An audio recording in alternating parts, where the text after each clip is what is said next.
नमस्कार शेतकरी मित्रांनो, आज 6 जुलैचा IMDच्या ताज्या अपडेटनुसार महाराष्ट्राचा जिल्हानिहाय हवामान अंदाज पाहूया।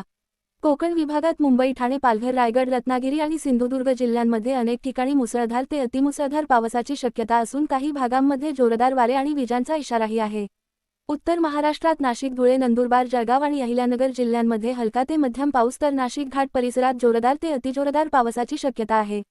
मध्य महाराष्ट्रात पुणे, सातारा, सांगली, कोल्हापूर आणि सोलापूर जिल्ह्यांमध्ये हलका ते मध्यम पाऊस पडेल तर घाटमाथ्यावर काही ठिकाणी मुसळधार ते अतिमुसळधार पावसाचा इशारा देण्यात आला आहे।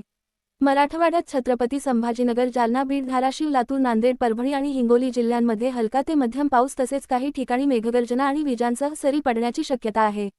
विदर्भात नागपूर, वर्धा, अमरावती, अकोला, बुलढाणा, वाशिम, यवतमाळ, चंद्रपूर, गडचिरोली, गोंदिया आणि भंडारा जिल्ह्यांमध्ये हलका ते मध्यम पाऊस तर काही ठिकाणी जोरदार सरी आणि मेघगर्जनेची शक्यता आहे। मित्रांनो, तुमच्या भागात पाऊस पडत आहे का? कमेंटमध्ये जिल्ह्याचे नाव नक्की सांगा आणि अशाच रोजच्या हवामान अपडेटसाठी आपली शेती चॅनलला सबस्क्राईब करा।